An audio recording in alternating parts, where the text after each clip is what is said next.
natin yung mga kalakal natin doon kung ano yung mga available para ma-deliver natin mga kanayon.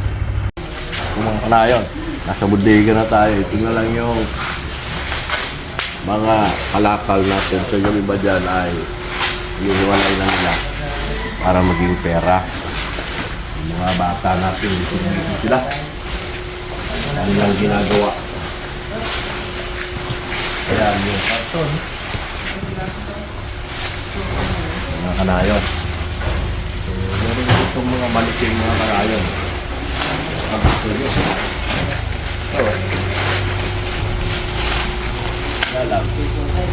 Kalahati ng mga kanayon. Yung walang kamay, walang paa.